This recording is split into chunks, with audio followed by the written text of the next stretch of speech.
We're asked to describe functions. A function is a special kind of a relation which defines the relationship between input, which is x, and output, which is y. I have listed a book definition, but it's easier to just say that a function is a relation in which all the x's are different. Check this first.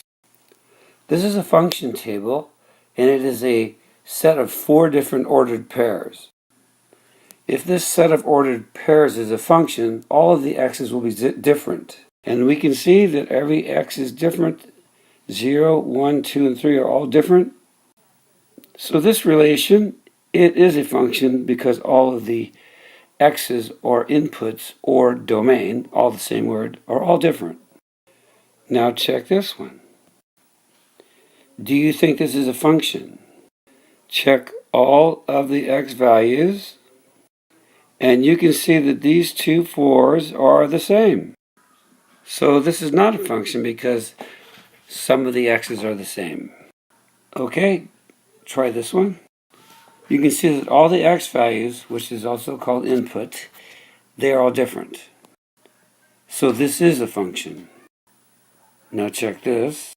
And you can see that this x value occurs twice, and it is -2. So this set of ordered pairs is not a function. Let's talk about function notation.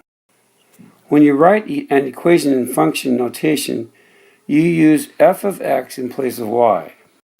This means f of x. What it really means is the value of f at x. This would be what we already know as xy notation of y equals 3x plus 2. This is function notation, which says f of x equals 3x plus 2. Let's evaluate this equation when x equals -2. To do that, we write the original function, and then we substitute -2 right here for x and right here for x. And we end up with an answer of 7. A complete formal answer would be when x is -2, f of x is 7. You try this one. Write the original equation and substitute in 2 for x, and we get f of 2 equals 8 plus 5.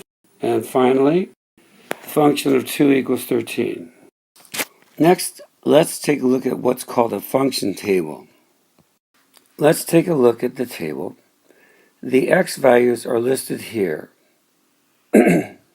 And they are called the domain.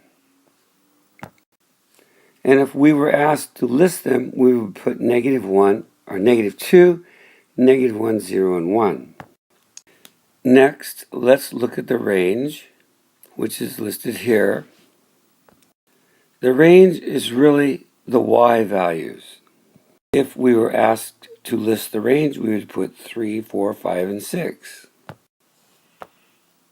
The domain, which is also x, is called the independent variable because you can choose any values you want to be the x's or the domain. Preferably use small numbers. The range, which is the y values, is called the dependent variable.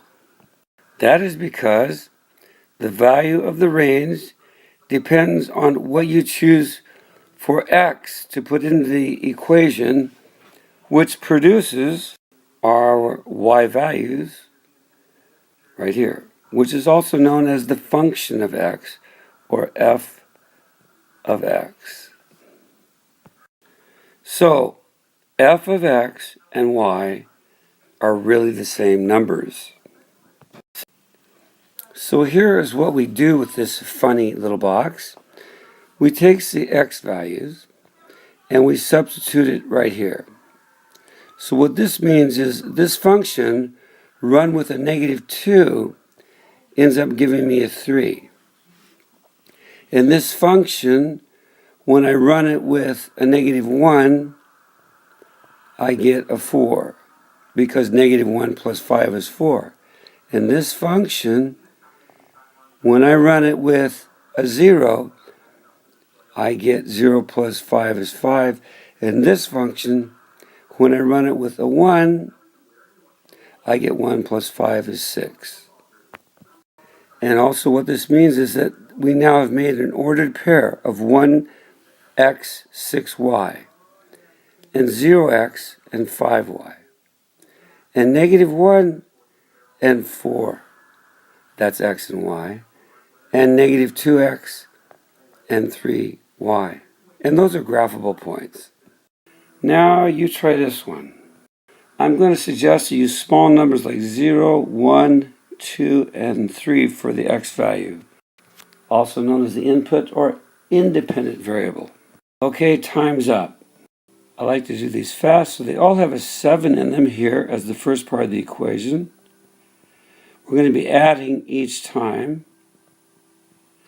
We're going to be multiplying 3 times something, which will be the x value. So this one I substitute 0, this one 1, this one 2, and this one 3. And I got them all from over here. Then I do the math. 7 plus 3 times 0 is 7 plus 0 is 7. Next we have 7 plus 3 times 1, which is 3. So 7 plus 3 is 10. Next we have 3 times 2 is 6. 7 plus 6 is 13. And last we have 3 times 3, which is 9. And 7 plus 9 is 16. Now your table's all set for dinner, so go for it.